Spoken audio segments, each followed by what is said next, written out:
How many of you have unusual fatigue, shortness of breath, heart palpitations, or even hair loss? Have you noticed a pale coloring around your eyes or on your skin? What about a dry or burning feeling you have in your mouth? Your tongue could even be swollen, pale, or inflamed. These are some of the signs of iron deficiency. Your body needs iron to make hemoglobin, a protein in red blood cells that enables them to carry oxygen through your blood vessels. If your body doesn't have enough hemoglobin, your tissues and muscles won't get enough oxygen to be able to work effectively. This leads to a condition called anemia. Although there are various types of anemia, iron deficiency anemia is the most common type worldwide. I've invited a naturopathic doctor, Erin Stokes, to the show. She has an extensive background in the natural products industry. She's the medical director at MegaFood, and I welcome her amazing knowledge on this very topic of iron. Welcome to the show, Erin. Thank you so much for having me, Bryan. I'm really happy to be here. Well, thanks so much for being here because we need to talk about iron. You know, We all do. the issues associated with mineral deficiencies, but particularly about iron. Why don't we start off with why is iron so important for our body? Well, iron is actually the most common nutrient deficiency in the world. So I just wanted to start with that. According to the World Health Organization, this is a really common issue. And why do we care? Well, iron has a very important role in the body. It actually has several roles, but one of its most important is that it's a key component of hemoglobin. Now, I promise no chemistry lessons No, today. I like the chemistry. There's nothing wrong with that. Okay, Go into chemistry if you good. want But to. for all the folks out there, it's a key component of this protein in our blood called hemoglobin. And what hemoglobin does is it delivers oxygen to all of the tissues in our body. So it delivers oxygen to your brain, to your muscles, everywhere throughout your body. And so literally, if you don't have enough iron, you're not going to be able to effectively get oxygen all throughout your body. That's right, exactly. So what kind of people should we be looking for, or who's at risk for iron deficiencies mainly? So when we're looking at iron deficiency in particular, we're mainly talking about women. Now, men can definitely be deficient. So if you're a man out there and you think you might be, please go get it tested. But the thing is that women lose iron every month through their monthly cycle. And so when women are menstruating through that whole time of their lives, a large portion of their lives, they are at risk for iron deficiency. Also, pregnant women, we know that when a woman is pregnant, she has increased needs to help grow that baby. And so pregnant women are at increased risk for iron deficiency. That's We right. also look at female athletes and honestly, teenage athletes, because teenagers are growing so quickly, they have really high iron needs. The other thing that we look at is vegans and vegetarians. We'll talk a little bit more about food sources. And if you are a vegan or vegetarian out there, you absolutely can get iron. You just have to pay really close attention to your Exactly. diet. And then finally, last but not least, big shout out of thanks to all the blood donors out there. But if you are someone who is donating blood on a regular basis, you want to keep an eye on your iron and make sure you're not getting low. So that's another group that's at risk. Yeah, you're exactly right. I mean, of course, everybody needs to watch their iron level in one way or another, but I totally agree. At vegetarians, we see a lot of that too. It does require more work, but we'll get into the food sources here shortly. But Yeah. what are some of the symptoms really associated to iron? What are we looking for that may indicate we have a low iron deficiency? Yes. So one of the reasons I love to start out like we did with what iron does about that getting oxygen all throughout the body is then you can immediately understand what the symptoms of low iron are. So number one is fatigue or low energy. And that makes a ton of sense, right? Because if you're Yeah, not getting oxygen to all of your tissues throughout your body, you're going to be feeling really tired. So important for people to keep in mind, low energy fatigue could be many different things.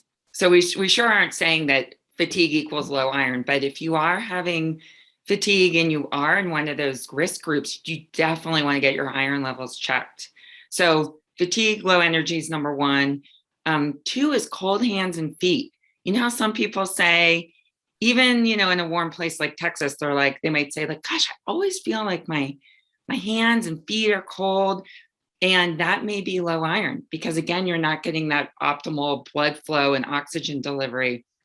Sometimes it can be difficulty concentrating, which is a little different than low energy. Yes, sometimes somebody might just feel like, gosh, I just don't have the concentration and focus that I used to have. Or maybe that brain fog. Yeah, exactly. So those are some of the main ones, the low energy, the cold hands and feet, which we like to say is thermoregulation, meaning like you can't really regulate your body temperature so well, difficulty concentrating, and even sometimes people feeling a little bit like kind of low energy, low mood. So we look at those, and when we're looking at those kinds of symptoms, again, it could be something else, but it very much can be related to low iron. And I can't tell you, Bryan, the number of people that I've just helped educate about this issue and said, if you think you may be low in iron, go get a blood test. It's pretty easy to have done. Go get your ferritin levels checked.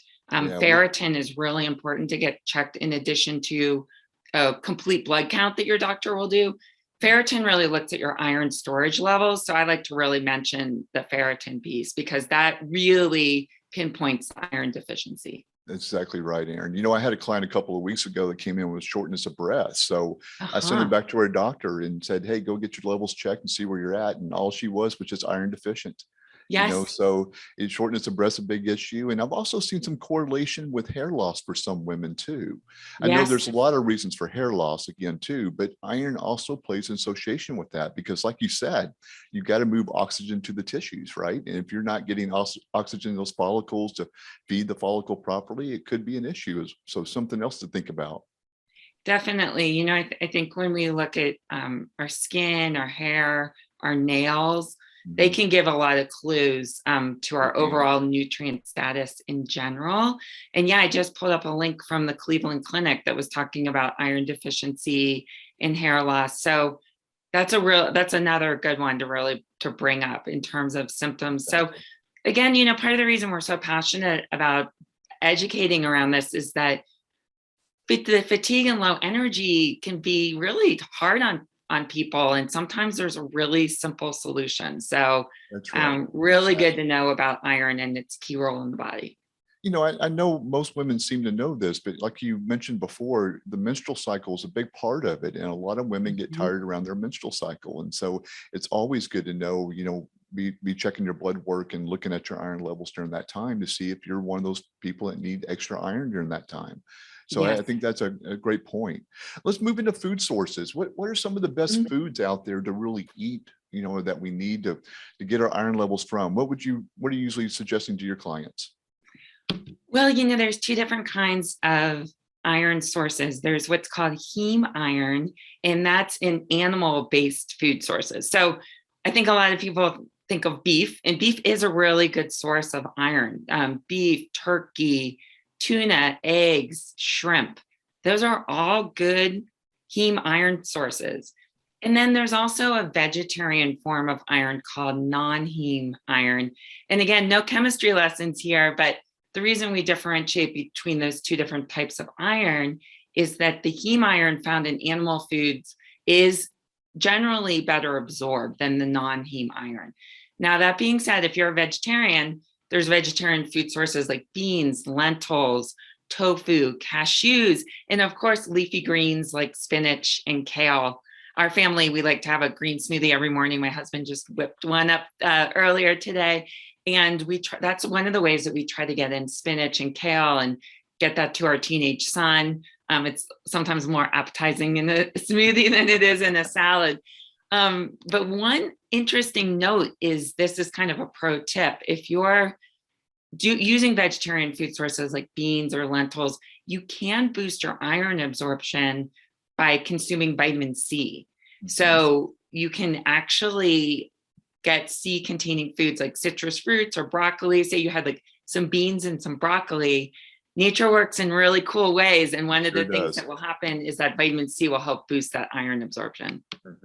Are there any other foods or nutrients that you like to try to boost iron levels? Or even more importantly, are there foods or things that we shouldn't be doing that could inhibit that iron absorption?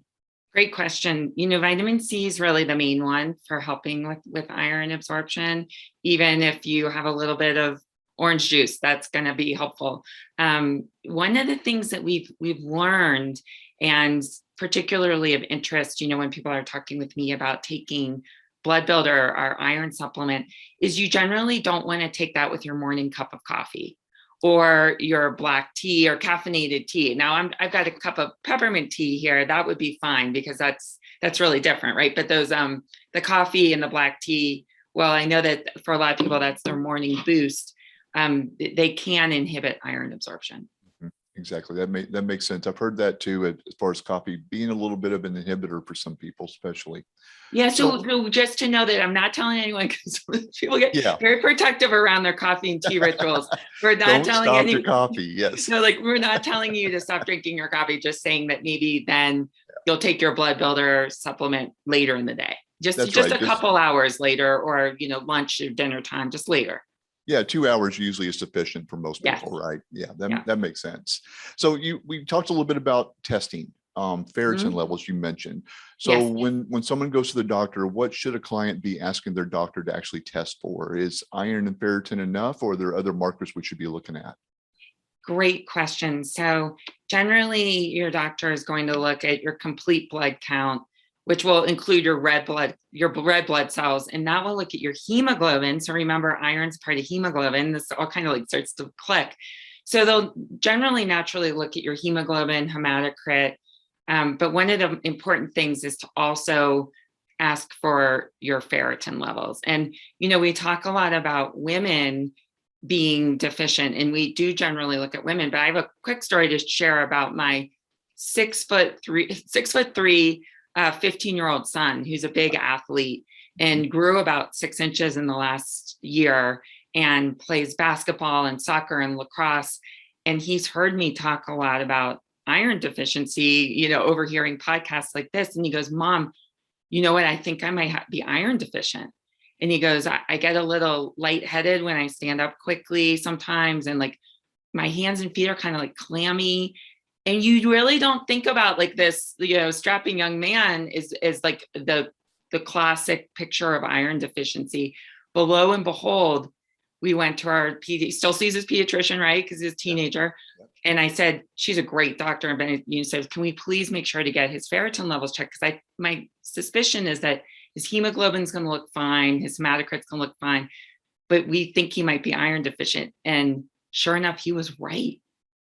So here's my son. We don't think about like the young men in our lives, but that's right. We all just said it's the rapid growth in the sports, and combined with the sudden quick growth is like all of those iron needs. So that's just a quick story from my own life. Oh, it's a great point. And we really would not have thought that. So I just don't want to leave out like the men, especially the young men. If you have a teenager that's going through a really big growth spurt and is very active, don't forget about them, because even for him, it's been a game changer. That's right. And I said, it's been a couple months now, we've been supplementing with blood builder. And I said, are you feeling better? And he's like, yeah, my hands and feet are a lot better. And he goes, I don't know, I just feel better. Because I was trying to get him to, get a little more specific. And he goes, I feel like I can focus better in school, and like, I feel better. Yes. And so that's just a real life story that's happening right now. No, exactly. That's such a great point, because our teenagers, you got to look at them the same way, both boys and girls. They grow too fast, or whatever their needs are by the body, they can be deficient really fast, especially if they're not eating those vegetables that mama always told us to eat, right? Get enough of that good fruits and veggies. So their diet plays a big part of it, or growth factors play a big part. And sometimes it's hard to tell, because some teenagers like to sleep all the time. So is it really because of iron deficiency, or is it just being a teenager? Who knows? But it is definitely something good to get checked. So ferritin levels, your CBC blood count, your iron levels, those are the main things we need to be looking at to make sure we're covering most of our bases for iron. Would you agree? That's right. That's right. And, in fact, that's exactly what they looked at when there was a study that was done on MegaFood blood builder. So it's really interesting because, a lot of times with supplements, we don't have the advantage of having studies, but on this particular supplement, there was actually a study done at the University of Maryland School of Medicine. And so what they did is they worked with women who had non-anemic, because we're not focusing on anemia, we're talking about iron deficiency. Right. And they looked at their levels at week 0, so right at the beginning of the study, and then they did their blood levels. They just took 1 tablet a day, standard dose, blood levels at week 8, and saw a significant improvement. Mhm. And just as important, Bryan, as you know, a lot of iron supplements can have side effects like constipation, nausea. And this is well documented in the literature, is that a lot of iron supplements have negative side effects. So we kind of have 2 parts to this issue, right? One is iron deficiency is really prevalent. Mhm. And then 2, the second part is that a lot of iron supplements are hard on the stomach. They are. And so in this study, they also showed no side effects. So that's really important, because not only did we see the improvement in the labs, self-reported improvements in energy, but then also, and they were even prompted to keep a diary and to put any side effects. So they were even prompted to like write down, Yeah. and there were no reported side effects. So that's one of the reasons why Blood Builder in my book is just a really exceptional supplement, because it has this study that has shown these positive impacts. Exactly. So let's dive a little deeper into Blood Builder, because I know you're the medical director at MegaFoods, correct? Yes. Yeah. So I'm also a naturopathic doctor for over 20 years, wonderful. and I've been with MegaFood for over 10. Yeah. And one of the reasons I love to educate about iron is because I see what a game changer it is, but also because Blood Builder is really the supplement that brought me to MegaFood. I saw the impact with so many women in my private practice. That's right, exactly. But I want to dive into more of why is Blood Builder so good? Why is it one of our #1 selling irons in our stores for so many years now? And so I want to dive into what the ingredients, what makes Blood Builder better than going out to your local Walgreens or Walmart and getting ferrous sulfate at 325 milligrams. What makes Blood Builder different from your regular iron? Well, it is different, and you'll note that it's not just called Iron Builder, it's called Blood Builder. So it has a fermented iron bisglycinate, and that's a mouthful in and of itself, but it's a unique form of iron. And it also contains folic acid and B12. And this is really important because these are nutrients that are important for supporting healthy red blood cell production. So we're really supporting the whole picture. We also have vitamin C, which we talked about earlier. And if you look at Blood Builder, I don't have it right here, although it's right in my cupboard right there. I have But a bottle right here. if you look, oh, perfect. If you look on the label, thank you for holding Yes, that you up. got it. There's beetroot, and that's a traditional blood nourishing food. And I think the inclusion of the food, the beetroot, as well as there's orange in there also on the label that's combined with vitamin C. Organic orange. Organic orange, thank you. It's a really comprehensive formula, and it can be taken any time of the day, even on an empty stomach. And anyone that's using supplements out there knows that's super important. Like, for example, with my teenage son that had low ferritin, we're going to get his levels tested again in probably about a month. He's a teenager. He's on the go. He like raced out the door this morning on his bike to go to school.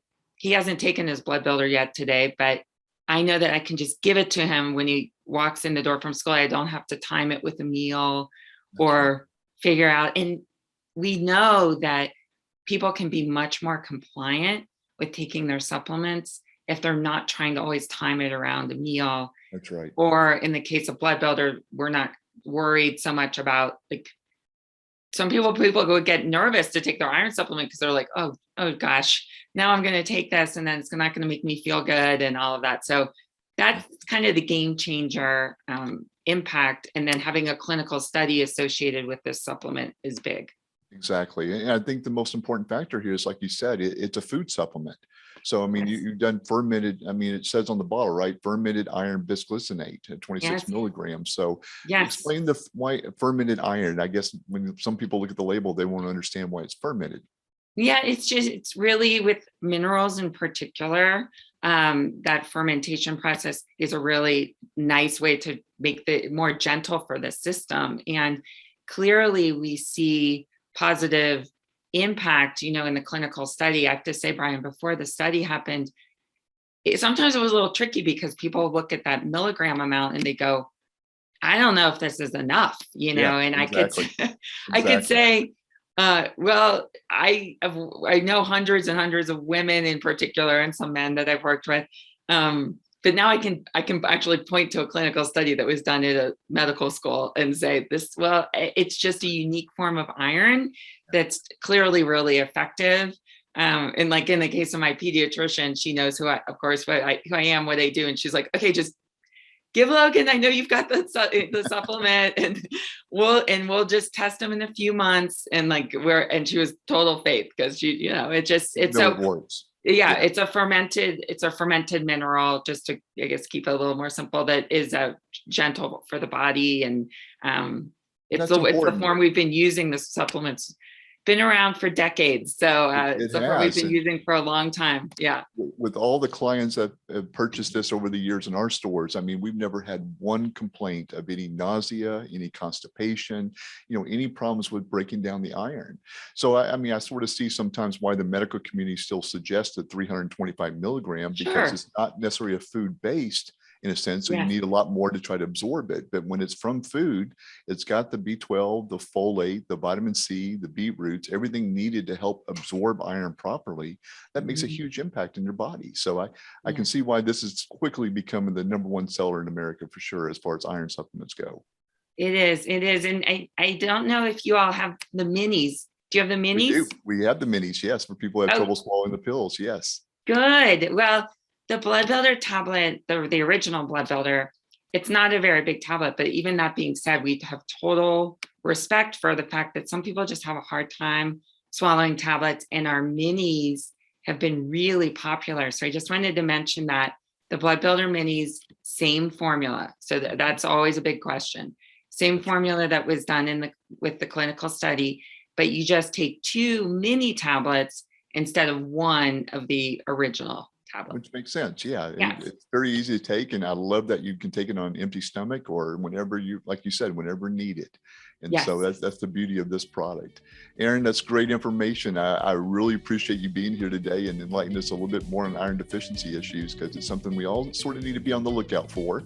And I hope this helps educate a little bit people out there to go get tested and try blood builder if they need any iron. Thank you, Bryan. I really enjoyed our conversation. Thanks, Erin.